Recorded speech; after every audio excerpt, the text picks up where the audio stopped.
Ahora, miren, ¿se acuerdan? Era la sección E, la que correspondía al caso de miembros en compresión. Y quiero mostrarles algo que es una variable en el diseño de todo elemento comprimido y que ya más o menos deberíamos manejar, ¿no? al nivel en el cual estamos ahora. Dice, para miembros diseñados solo en compresión se recomienda, o sea, no es una cuestión compulsiva que se exija, ¿no? Se recomienda, es decir, nosotros podemos o no podemos tomar ese criterio, que la razón de Svel-Test no sea mayor que 200. La idea es que aceptemos ese criterio como un margen adicional de seguridad. Entonces el Svel-Test de diseño tiene que ser menor o igual que 200.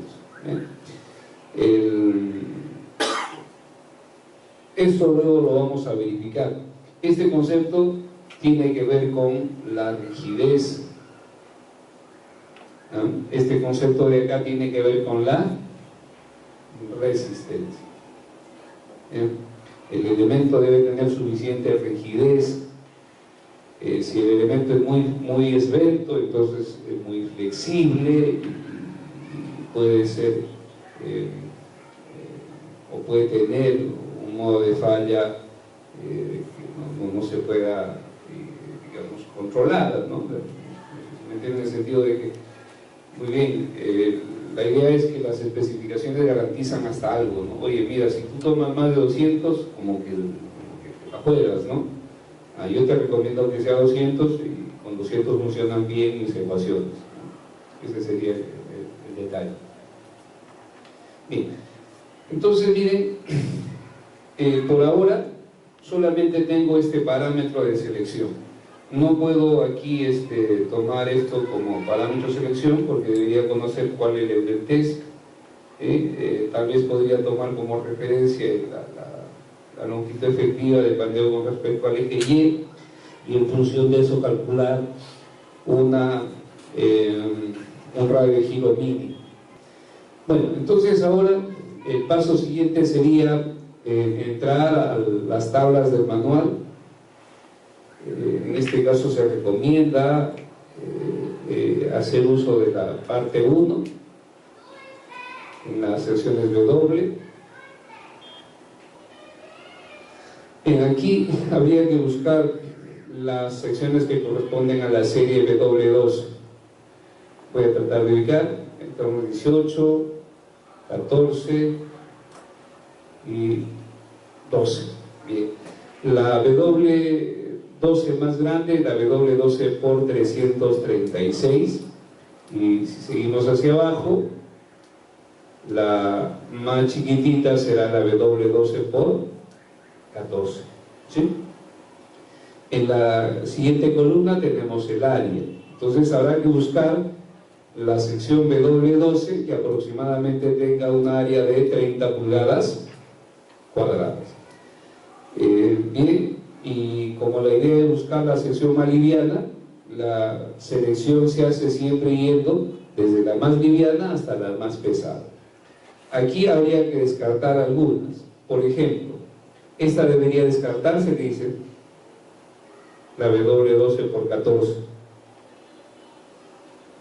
¿Qué opinión tienen ustedes? ¿Se acuerdan del superíndice C? ¿Sí? Entonces esas secciones presentan problemas de inestabilidad local. Entonces, la W12 por 14, su resistencia podría estar controlada por pandeo flexionante o por pandeo local. Y el pandeo local no estamos considerando dentro de esta exposición, entonces no vale, ¿no? Sigo hacia arriba y como ven, podría pensar ya en una W12 por 40, pero su sección transversal es de 11.70 pulgadas cuadradas. No conviene, ¿no? Muy pequeñito. Seguimos hacia arriba, W12 por 58, 17. Necesitamos 30. Pasamos a la siguiente y por acá, miren, como que comienza a incrementarse, ¿no? Bien, y podría ser, miren, la W12 por 106 o la W12 por 96. Aquí no hemos puesto que tiene que ser mayor o igual, sino que debe estar por ahí aproximadamente. Entonces debe estar alrededor de las 30 pulgadas cuadradas. Entonces decimos, muy bien, vamos a escoger nuestra sección de prueba, y la sección de prueba va a ser una W12 por 96. Entonces, en tablas escogemos una W12 por 96, y de esta sección que no tiene esa marca es una sección que va a clasificar como no esbelta, no tiene problemas de pandeo local. Vamos a definir sus propiedades seccionales. ¿Qué propiedades seccionales? Necesitamos su sección bruta, que como ven es de 28.2 pulgadas cuadradas. Además, para calcular la esbeltez de la barra alrededor de ambos ejes, necesitamos verificar cuánto vale sus radios de giro con respecto a ambas ejes principales, ¿no? Voy a seleccionar esto acá así, voy a pasarlo a un PowerPoint para que me sirva de referencia.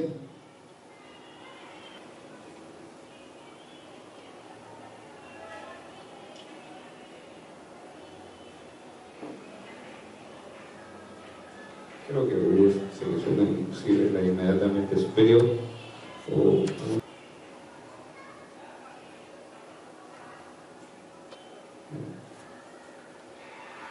para no estar adivinando con respecto a los valores, ¿ya? Entonces miren, la sección que estamos viendo es la W12 por 96. La relación es ancho-espesor. Ya no hay necesidad de verificar esto porque sabemos que es no es esbelta, y aquí tenemos el radio de giro en X, que es de 5.44. entonces aquí asignamos el radio de giro en X, 5. Me fue el número 44 pulgadas. Y luego necesitamos el radio de giro en Y, y el radio de giro en Y para esta sección es de 3.09 pulgadas. 3.09 pulgadas. Bien, entonces estos son los datos de nuestra sección de prueba. ¿Se logra visualizar la información que voy a consignar en este lado? ¿Se logra? ¿Se puede? ¿Se ve?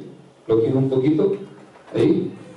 Ahora miren, ya tenemos la sección de prueba. Esa es la sección de prueba. Y como habrán visto en las condiciones de este ejemplo, es que ya conocemos la longitud efectiva, tanto en X como en Y. Entonces hacemos lo siguiente: calculamos la esbeltez en X.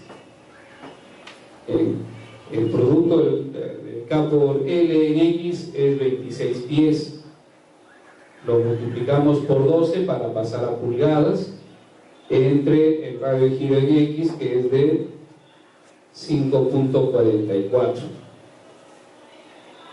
Luego tenemos la esbeltez en Y, que será 13 pies, el producto de K por Y, por 12, entre el radio de giro en Y, que es 3.09.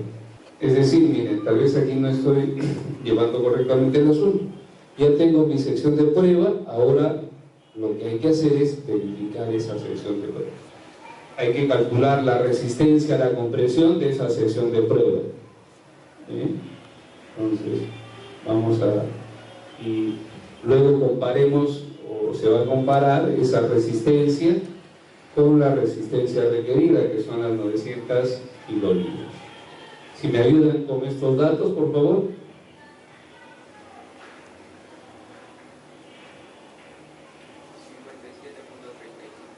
57.35. Y el de abajo 50.49. Bien, entonces, ¿cuál es el eje más flexible? El eje X. El eje X es el eje más flexible. La esbeltez de diseño se toma como el mayor entre la esbeltez en X y la esbeltez en Y, ¿no? En realidad deberíamos decir así, será el mayor valor con respecto a los dos ejes principales, ¿no? Y aquí tendremos 57.35. ¿Qué averiguación debo hacer acá? La barra debe tener suficiente rigidez, y para que tenga suficiente rigidez, la esbeltez de diseño tiene que ser menor que 200. ¿Cumple? Ok. Si la esbeltez de diseño fuese más de 200, entonces habrá que seleccionar otra sección, ¿no? La idea es que tenga al menos cierta rigidez. Ahora calculamos la esbeltez límite. Esta esbeltez límite sirve para identificar qué ecuación vamos a usar, si la que corresponde a pandeo elástico o la de pandeo inelástico. Entonces, es 4. Esta es una ecuación que ya está definida,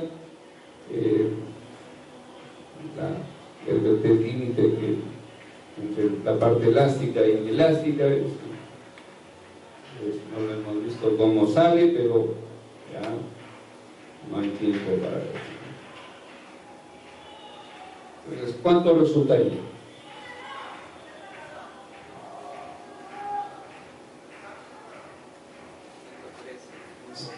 $113.42. 113.42. Así sale. ¿Sí? 113.42.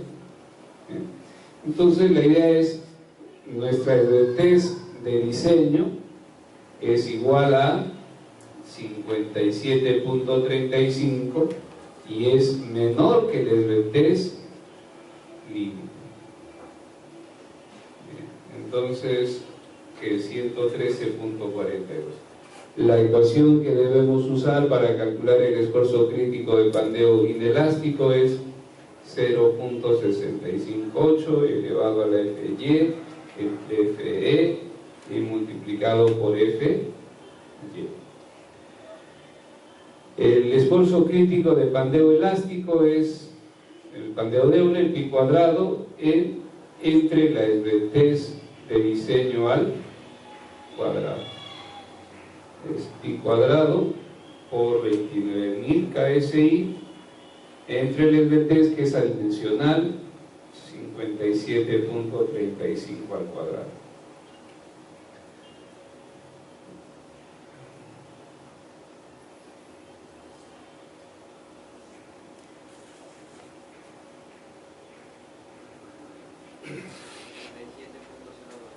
¿Cuánto? 87.02 KSI.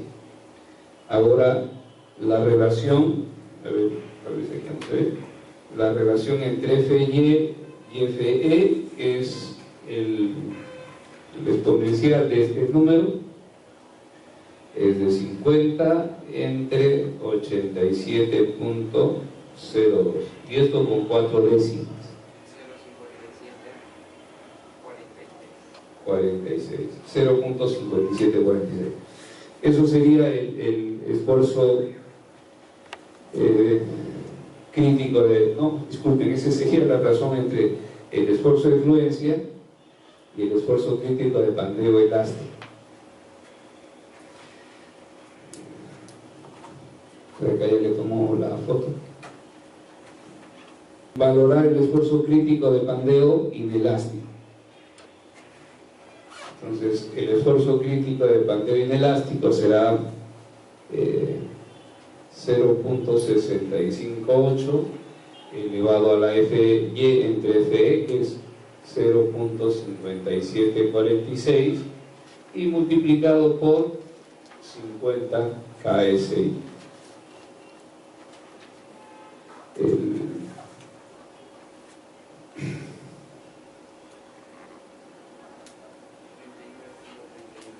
39.31 KSI.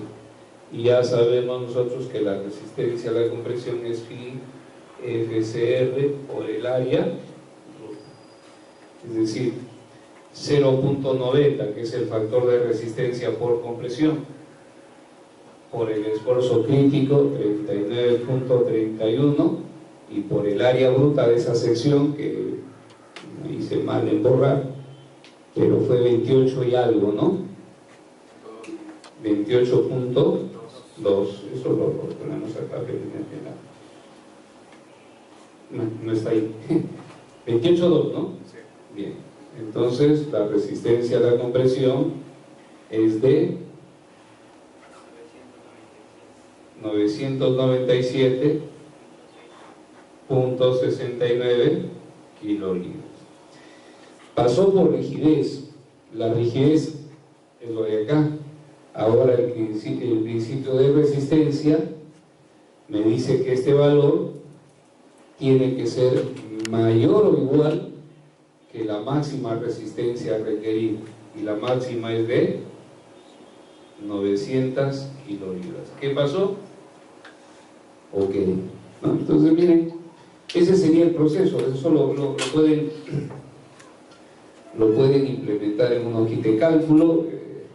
Les recomiendo que hagan su propio kit de cálculo. Bien, pero tal vez aquí nos ha ligado a la primera, y tal vez no es la sección más conveniente, ¿no? Hay un término que se llama la relación entre la capacidad y la demanda. Es esta relación. La capacidad viene a ser, en este caso, la resistencia, y la demanda, la resistencia requerida. Es decir, si hablamos de 997.69 entre 900, eso sale 1.11.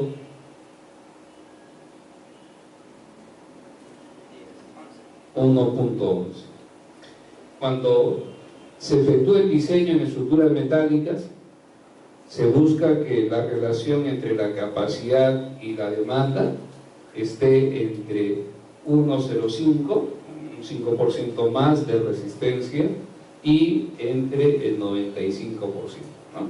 Es decir, puede ser un poquito menos, ¿sí? Porque acuérdense, aquí hay factores de resistencia, aquí hay factores de carga, entonces como que eso nos puede dar un pequeño margen hacia abajo. Entonces, lo ideal estaría en que salga o resulte igual a 1, ¿no? Pero a veces no se puede. Pero podríamos aceptar entre 0.95 y 1.05. Eso es lo que estadísticamente, digamos, se maneja dentro del diseño estructural. ¿Eso qué significa? Que aquí, por ejemplo, nosotros podríamos decir, oye, mira, esta sección tiene demasiada resistencia en exceso. ¿Cuánto más? Un 11%. Entonces, ¿qué podríamos tomar como decisión? Decir, muy bien, esa sección es muy pesada, entonces vamos a buscar una sección más liviana, y la más liviana sería tal vez no la W12/96, esa es la que hemos cogido, ¿no? Sino probar la W12/87.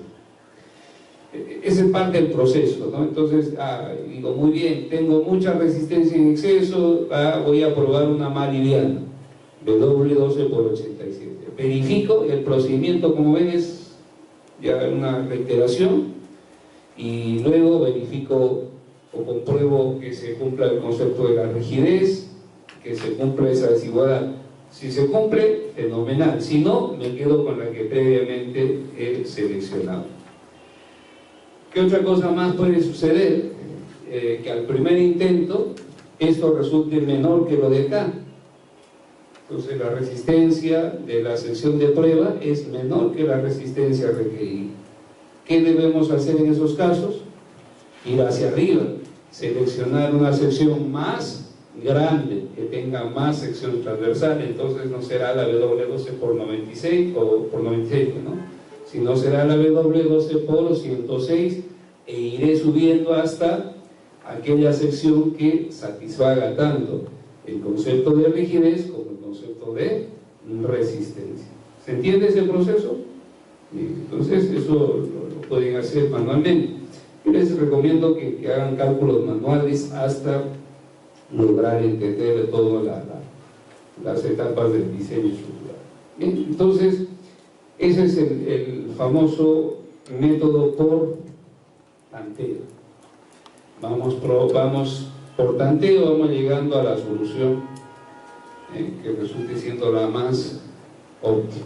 ¿Cuál será la solución más óptima? Aquella que nos proporciona el menor peso.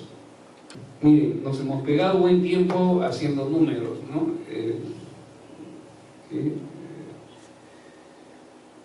Ahora, el otro procedimiento es mucho más simple, ¿no? El procedimiento que se indica acá dice, oye, usando las tablas del manual. Ese procedimiento es así de violento, y ese es el que nosotros como ingenieros prácticos debemos tratar de implementar, ¿no? Entonces vamos a poner aquí 2 usando tablas. Ahora, de lo que estamos revisando, ya un poquito la memoria nos debe ayudar. En las especificaciones hay ayudas de diseño para todos los elementos estructurales o los componentes estructurales de una edificación de acero, ¿no? Y cada uno de ellos está en una parte. La parte 3 es para el diseño de miembros en flexión, la parte 4, ahí tenemos las ayudas para el diseño de miembros en compresión. Miren, tenemos ayudas para el diseño de miembros en tensión. El 4 es compresión, el 5 es tensión, y seguimos hacia abajo, ¿no? Hay para el diseño de los pernos, soldaduras, las mismas conexiones, los elementos de la conexión, es decir, información abundante. Entraremos a la parte 4, que es lo que estamos buscando, y como se está diseñando o se está buscando una sección W, de todas estas escogeré la que corresponde a la forma W, que es la tabla 4.1. Dice resistencia a la compresión disponible de las secciones W. Y en la mañana ya más o menos iba indicando cómo se van a usar estas tablas.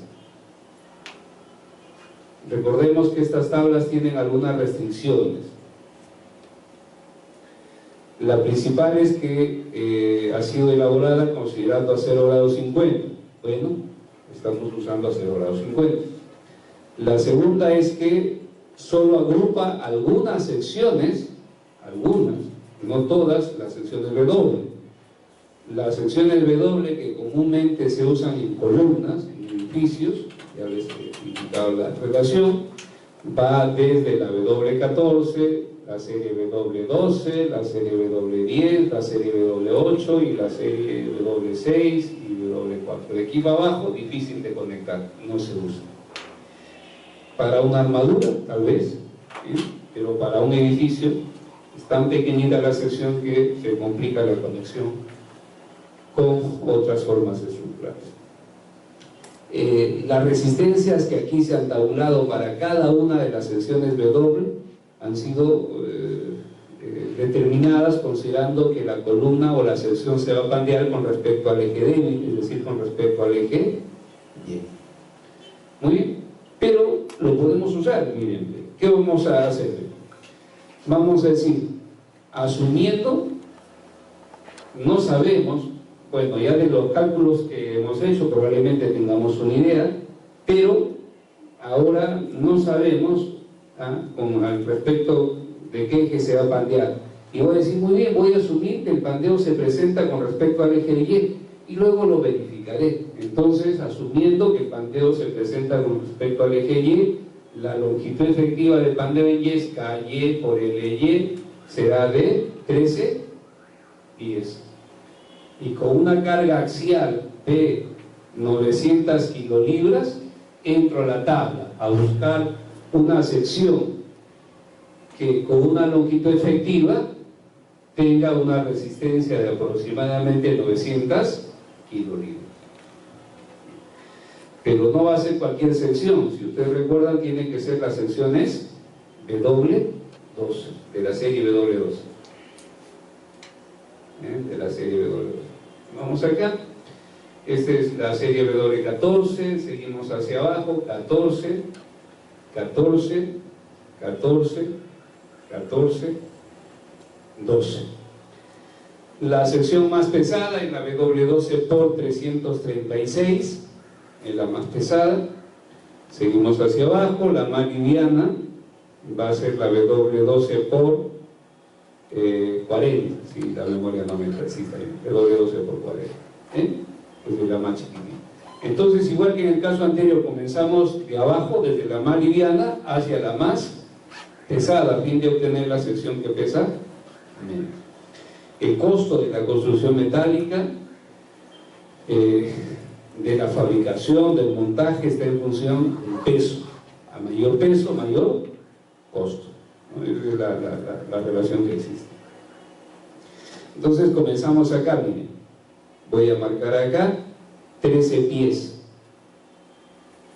y nos vamos desplazando desde la derecha a la izquierda.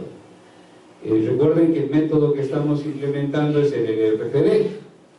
Entonces la W12 por 40 se puede usar, sí, porque no tiene la marca C, ¿se acuerdan?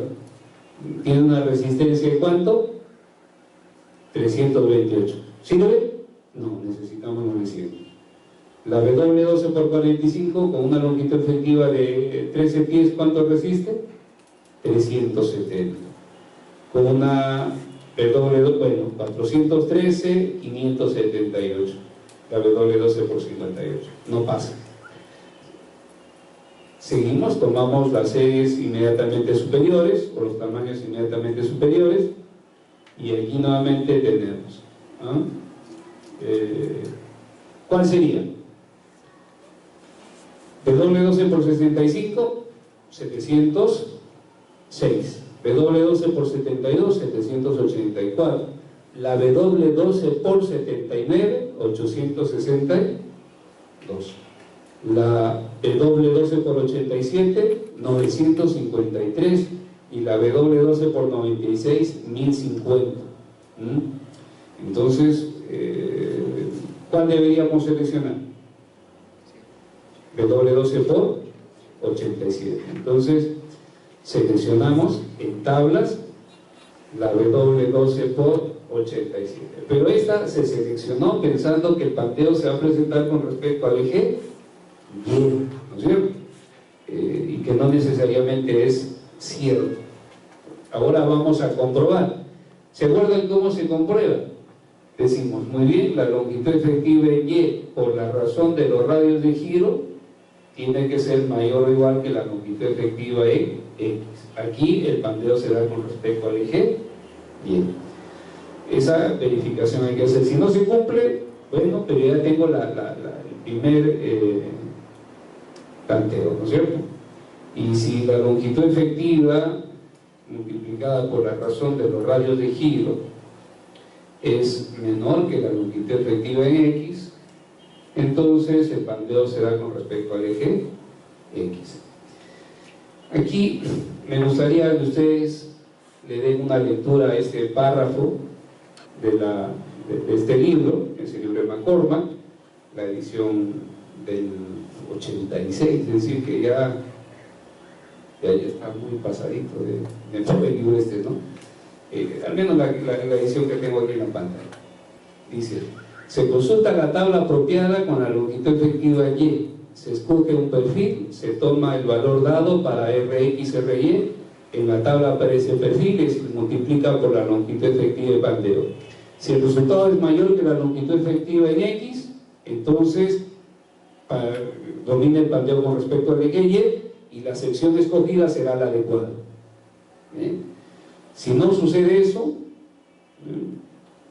Si el resultado de la multiplicación no es menor que la longitud efectiva en X, entonces hay que entrar a la tabla con una longitud efectiva modificada, que hace rato les comentaba, ¿no es cierto? Entramos con esta y volvemos a seleccionar otro perfil.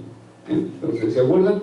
Si sucedía esto, para determinar la resistencia, vamos a poner así.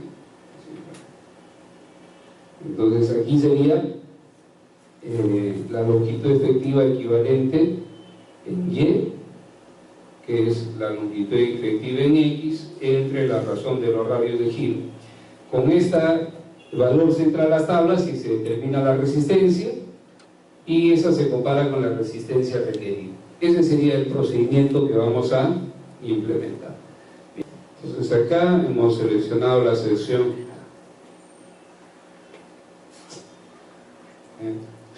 la W12 por 87, miren, su razón de radios de giro es de 1,75.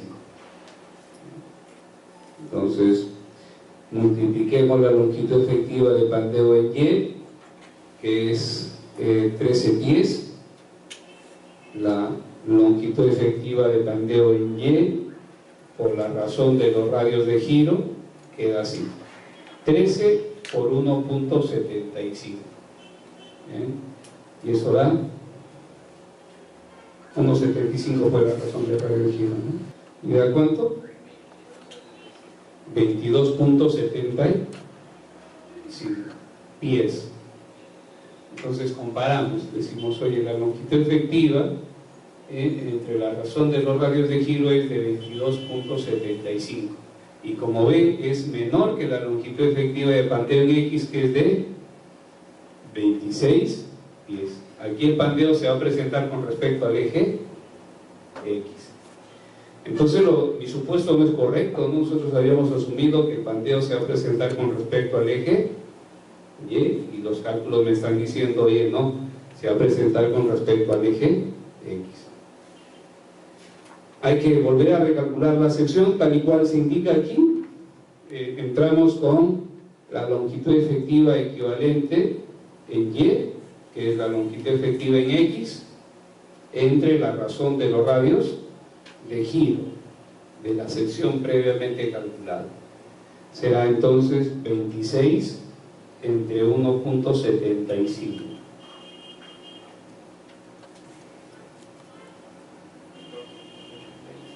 $14,86 pies. Entonces ahora en tablas, con una longitud efectiva de Y equivalente de 14,86 pies y una carga axial requerida de 900 kilolibras. Bien. Vamos a seleccionar la sección final, tal y cual se hace mención acá, ¿no? Controla el pandeo con respecto al eje X y se tendrá que volver a consultar la tabla con un KY mayor e igual al de acá, y seleccionar el perfil final o la sección final. Entonces, muy bien. Ahora necesitamos entrar con 1486. Eso significa hacer una interpolación lineal entre 14 y 15, pero notarán que el 1486 está muy cerca al 15. Funciona la W12 por 87, está entre 900, ¿cuál fue? La que cogimos fue la de acá, ¿no? Está entre 924 y 895, pero más estaría pegada a 895, y esto es casi cerca a las 900 kilolibras, ¿no es cierto? Entonces vamos a ver pues si funciona, ¿no? Entonces, por interpolación lineal, haciendo interpolación lineal, vamos acá y hicimos muy bien. En tablas, con una longitud efectiva de 14,86 pies, con una longitud efectiva en Y de 14 pies, la resistencia a la compresión es de 924 kilolibras. y para una longitud efectiva de 15 pies, la resistencia a la compresión es de 809 kilonewtons. Para una longitud efectiva de 14.86 pies, ¿cuánto será la resistencia a la compresión? Entonces hacemos la interpolación lineal y la resistencia a la compresión ha hecho regla simple en una interpolación lineal, interpola linealmente. Entonces la resistencia a la compresión sale de 899 kilonewtons. Calculamos la relación entre la capacidad y la demanda. Es 899 entre 900. 0.99. Esto debería estar entre 1.05 y 0.95. Lo que me dice que estamos bien, ¿no? Podría ser una sección de doble 12 por 87. Como ven, este procedimiento es más simplificado, requiere menor volumen de trabajo. Ojalá, digamos, lo logren entender. Si no logran aún entender eso, miren, el ejemplo este está en este libro, se llama Libro de Estructuras de Acero, en los archivos que les he dado. Apunten la página 180. Vamos a tener una pequeña divergencia con este libro, porque este libro es de la edición del 86, hay algunos valores que han ido variando en el tiempo, ¿no? ¿Sí? Entonces, por ejemplo, el factor de resistencia ya no es el mismo que se usa o que se usaba en esa época, ¿no?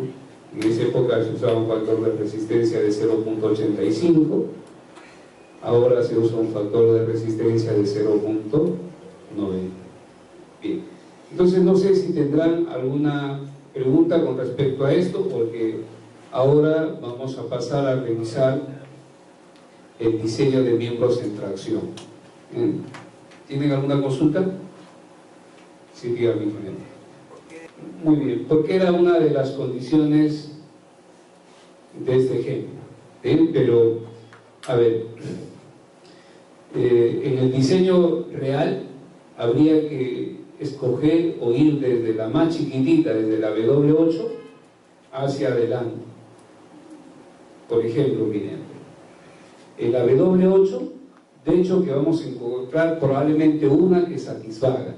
¿Estamos? Entonces nos quedamos con eso. Luego de la W2, de la W10, probablemente exista otra que cumpla, otra sección. Luego de la W2 y la W14. Es decir, vamos a tener 8, 10, 12, 14, 4 soluciones. De esas, ¿cuál debería tomar? La que pesa menos. Los programas de diseño estructural tienen opciones para configurar la opción de selección, ¿no? Entonces ustedes pueden decirle, mira, quiero que para las columnas de acero me escojas desde la sección W14 hasta la W12. El programa tiene todo un algoritmo que le permite ir buscando dentro de todas esas series la que resulte siendo la más liviana. Ahora, no necesariamente la más liviana va a ser la más económica, por si acaso, porque hay que ver también la factibilidad de la conexión. Yo tuve un problema con un proyecto hace tiempo, puse una sección para una columna muy pequeñita y la viga era muy grande. Entonces, cuando ya comenzó la construcción, hubo un gran debate porque decían, oye, ¿cómo vamos a conectar la columna a la viga? Era un poquito difícil, tuvimos que colocar suples y total, se transformó en un gran dolor de cabeza esa conexión, ¿no? No solamente se trata de seleccionar la más liviana, sino luego razonar esto con la viga, hay que ver la posibilidad que se pueda conectar, a veces hay que coger un tamaño un poquito más grande del debido solamente por cuestiones de la conexión, ¿sí? La conexión necesita cierto espacio para que se pueda lograr, ¿no? O ciertas dimensiones, no sé si términos más amplios, ¿no? No sé si tienen alguna otra consulta. No. Entonces vamos a pasar ahora a revisar el diseño de miembros en tracción. La sección D de estas especificaciones trata acerca del diseño de miembros en tracción, y si revisamos su contenido hay un límite de desveltez. El concepto de desveltez ya lo estamos manejando, es la longitud efectiva versus el radio de giro. La T2 se nos va a dar una serie de ecuaciones para determinar la resistencia de tracción. El artículo de 3, el área efectiva. De 4, cómo se diseñan los miembros armados o las secciones armadas. De 5, cómo se hace el diseño de los miembros conectados por pasadores. Y de 6, el diseño de aquellos miembros que están conectados por viejas. En este capítulo nos incluye el diseño por fatiga, diseño por esfuerzo combinado de flexión y tracción, barras con hilo, elementos de conexión en tracción, resistencia a la ruptura del bloque de corte en conexiones extremas de miembros en tracción. Entonces, miren, vamos a revisar primero este límite de desveltez. Ya hemos hablado que el desveltez es la razón entre la longitud efectiva y el radio de giro, y esa desveltez nos da una idea de cuán flexible la barra. En el caso de una cuerda de guitarra, esa cuerda está, digamos, traccionada y tiene una desveltez muy grande, tracción, y luego cuando se toca la cuerdita, esta comienza a vibrar. Bien, entonces los elementos en tracción son muy susceptibles a vibrar, y si esa vibración es muy excesiva puede dañar al elemento o también a la estructura. Entonces, para evitar que la barra sea muy flexible y que sea muy susceptible de vibrar bajo la acción del viento o alguna variación de carga, es que se pide que el desveltez de una barra de tracción no sea más de 300. Entonces es el desveltez límite. En columna, ¿se acuerdan? 200. ¿Cómo se calcula la resistencia a la tracción? Bueno, aquí en este capítulo se consideran dos estados límites: fluencia en la tracción, fluencia en la sección bruta y ruptura en la sección neta o área neta.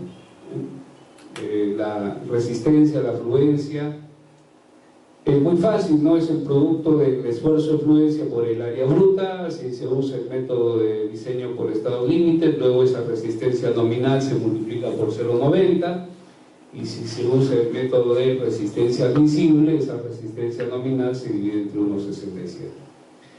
La ruptura o la falla por fractura del área neta es el producto de la resistencia nominal del producto de la resistencia última del acero multiplicada por el área efectiva. Y aquí están el factor de resistencia y el factor de seguridad respectivamente. Bien, entonces es muy simple, ¿no? La resistencia a la fluencia. Hay dos estados límites, que así le llamamos, la fluencia de la sección bruta y la fractura del área neta. Aquí tal vez la dificultad está en definir el término del área efectiva, que ya será cuestión de ir viendo poco a poco.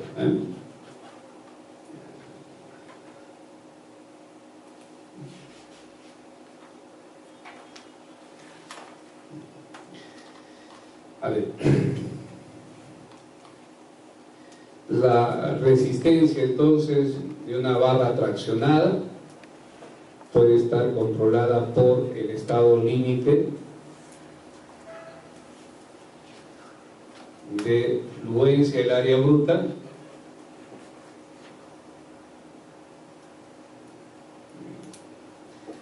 y en ese estado límite la resistencia nominal es el producto de Fy por el área bruta. Esto está asociado a la falla de una sección ubicada entre los extremos de la barra, una sección fuera de las conexiones. Y luego tenemos el estado límite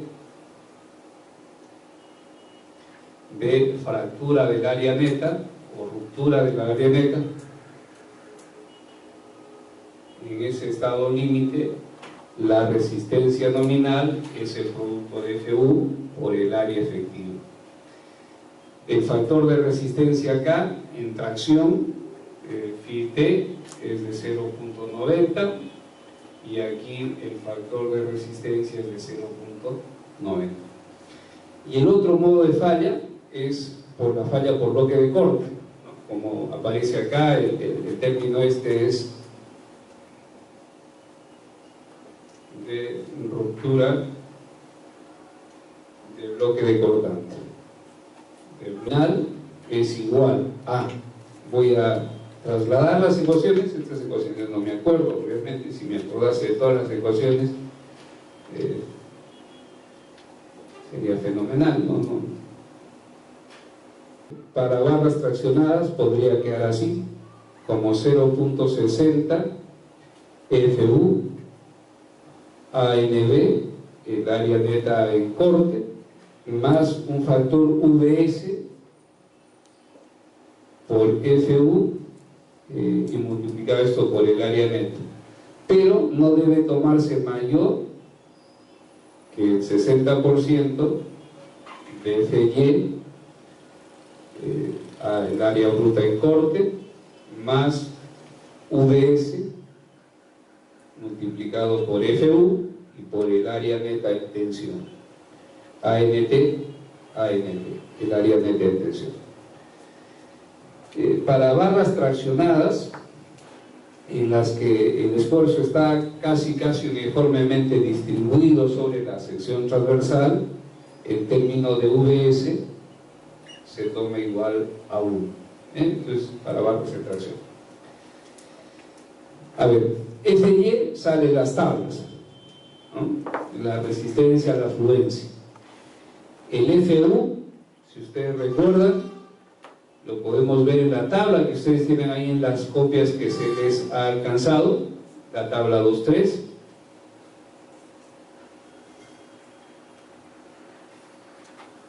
Aquí tenemos una columna en la que se muestra la resistencia a la tracción de cada uno de los aceros que se usan en la construcción metálica. Entonces, como que esos dos términos ya están manejados. Lo que veríamos es el área bruta. Bueno, entramos a la tabla y para la sección que estamos considerando se ve cuántos vale su área bruta. El área efectiva falta por desarrollar. El área neta en corte, el área neta en tensión, el área bruta en corte y el área neta en tensión queda también por definir. Miren, esto representa la falla de una sección ubicada entre los extremos. Esto representa la falla de la sección ubicada en la conexión. Esto también está asociado a la falla de una porción de las partes conectadas ubicadas en la conexión. Luego podríamos agregar más estados límites, por ejemplo, si se trata de la soldadura, la resistencia de la conexión soldada, si hay perno, la resistencia de los pernos. Pero por ahora, esos serían los tres estados límites que deberíamos considerar para el diseño de una barra en tracción. Aquí me estoy olvidando que en realidad, disculpen, aquí el factor de resistencia no es de 0.90, es de 0.75, y aquí también para calcular la resistencia el factor es de 0.75. No, se me ha ido ahí el número. La falla por fractura del área neta es una falla frágil y por lo tanto a ella se le asigna un mayor factor de seguridad, es decir, se da mayor seguridad tomando un factor de reducción mucho menor que 0,90. Aquí está, y se me había ido, ¿no? Es 0,75. ¿Ya? Bueno, entonces comencemos a tratar de hablar acerca del área efectiva. Área efectiva. Área neta efectiva le llaman algunos, ¿no? En las especificaciones también está así, área neta efectiva. Yo le llamo área efectiva.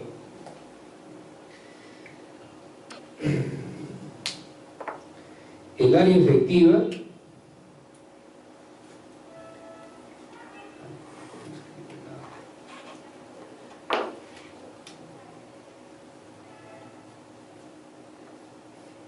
área efectiva es el producto de U por el área neta.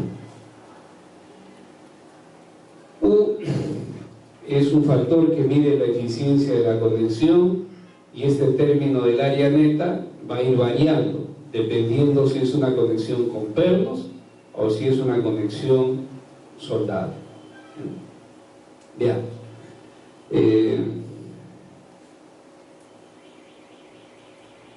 Voy a mostrar aquí una conexión usando pernos. El dibujo de la estructura metálica es muy exigente. Acá estoy dibujando esto, miren la barra de tracción. Voy a considerar un angular, la línea de acción de la fuerza, y aquí voy a colocar pernos, una hilera de pernos. Y si vemos acá, el angular está así, por acá está la placa de nudo, esta es la placa de nudo. Recuerden que el área efectiva está asociada a la falla de la barra en la conexión, lo que estoy viendo aquí, la conexión, y por acá tenemos el perno. Esta es una conexión apernada. Los pernos, ¿se acuerdan? Pueden ser los pernos comunes, el ACTM A307, los pernos de alta resistencia, el A325 y el A490. Hay pernos de tensión controlada o de rotación controlada, una serie de definiciones con respecto a esto.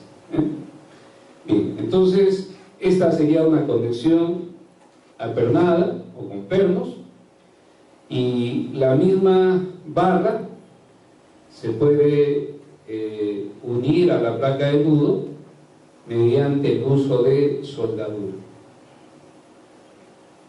La soldadura también es un mundo entero en el diseño de estructuras metálicas.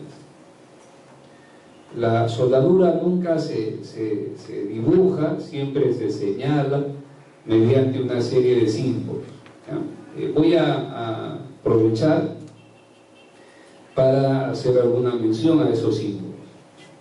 Entonces, miren, lo normal sería que aquí se dibuje, ¿no? Se dibuje un cordón de soldadura. Si quieren dibujar, eso está mal, no se dibuja, yo lo voy a poner, ¿no?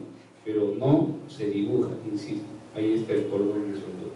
Estos son cordones longitudinales. La soldadura no debe terminar en el extremo de la barra. Debe haber aquí una pequeña distancia entre el extremo y el inicio de la soldadura, porque si termina en el extremo, luego en ese punto hay concentración de esfuerzos y la soldadura puede tener algún daño. Y si no quieren tener ese problema, bueno, lo terminan antes del extremo, o si no, le dan lo que se llama un retorno. El retorno sería así. La longitud de este retorno es más o menos 2 veces el tamaño de la soldadura. La soldadura que estamos usando acá es soldadura de filete. La soldadura es un depósito de material, el material de aporte. Si hacemos un corte acá, y la sección transversal, aquí está la placa de nudo, aquí está el espesor del ángulo, ¿sí? La placa de nudo, y la soldadura tiene la forma, la soldadura de filete tiene la forma de un triángulo. La longitud del cateto de ese triángulo viene a representar el tamaño de la soldadura. Este es el tamaño de la soldadura, que se llama W, o a veces le dan otro nombre, eso depende los catetos son generalmente de la misma longitud, a veces se puede tener diferente longitud, pero la idea es que sean iguales, ¿no? Si me entienden, si hago un corte acá, este es el material de aporte, el electrodo se va fundiendo y va depositándose a lo largo de esa conexión, y ese depósito tiene la forma de un, se llama soldadura de filete. Hay soldadura de filete, hay soldadura de ranura, hay soldadura de tapón, de muestra, que son las que están aceptadas para el diseño estructural. La soldadura, miren, como decía, no se dibuja, ¿no? Lo que se hace es, se representa. Por ejemplo, miren, acá son una flecha y una línea horizontal de referencia. Y aquí se coloca un rabito, que aquí se puede colocar alguna anotación que, por ejemplo, va a tener el remate, ¿sí? O el retorno, ¿no? Y en esta línea horizontal vamos a dibujar la forma de la soldadura. Digo, muy bien, la soldadura va a tener la forma de un triángulo. El cateto vertical siempre se dibuja a la izquierda, siempre a la izquierda. Es decir, si mi flecha lo dibujo así, entonces el cateto vertical tiene que dar a la izquierda. ¿Me entienden? Esa es la convención que se usa para identificar la soldadura de filete, siempre a la izquierda. ¿Ya? Y aquí, por ejemplo, estoy indicando que solo se va a soldar cuando el triangulito este se ubica por debajo, se indica que solo se va a soldar la parte que señala la flecha, es decir, solamente habría cordón de soldadura acá, más no acá, ¿me entienden? Pero si coloco un triangulito encima, estoy diciendo que se va a soldar aquella partecita que está en contacto con la flecha y la parte opuesta. Entonces se va a soldar este lado de acá y el otro lado. Aquí a la izquierda se coloca el tamaño de la soldadura. Por ejemplo, lo recomendable es que la soldadura sea de 5/16 de pulgada, ¿no? Entonces, oye, el tamaño de la soldadura en ambos lados va a ser de 5/16 de pulgada. Puede ser diferente, ¿no? Y aquí a la derecha se coloca la longitud del cordón. En este lado quiero que el cordón sea de 6 pulgadas, entonces de aquí para acá hay 6 pulgadas. Y en el otro lado quiero que sea de 4 pulgadas. Bien, de aquí para acá coloco 4 pulgadas. No lo debo acotar, esto no se acota, no se dibuja la soldadura en sí, ¿no? Entonces el lenguaje de interpretación está todo en la flecha, en el símbolo este, ¿no? Sé que es soldadura de filete, que el tamaño de la soldadura va a ser de 5/16, que la longitud del lado cercano tiene que ser de 6 pulgadas, del lado lejano de 4 pulgadas. ¿Sí? Ese es el modo de identificar la soldadura. Bien. Entonces tenemos ahí los dos tipos de conexiones. Una conexión apernada, una conexión soldada. Miren, aquí, por ejemplo, en esta sección, el esfuerzo actuante, como la carga es axial, será PU entre el área bruta o un área disminuida. ¿Qué dicen ustedes acá? Aquí sería sobre el área bruta, Pero en esta sección, en la sección AA, el esfuerzo está distribuido sobre un área reducida. Esta sección se está debilitando, ¿no?, por la presencia de esta perforación. Entonces será sobre el área neta. ¿Qué es el área neta? Es el área bruta menos el área ocupada por la perforación, ¿no es cierto? Ese es el área neta.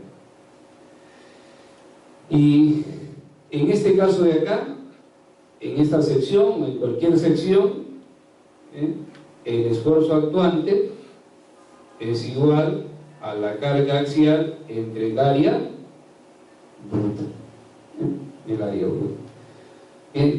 Y no hay reducción de la sección transversal porque no hay perforaciones.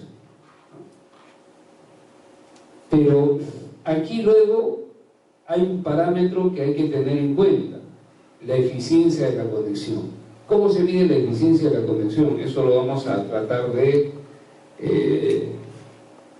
mirar así, miren, ¿no? A ver, creo que por acá hay una imagen que es la que nos va a ayudar a entender el tema este.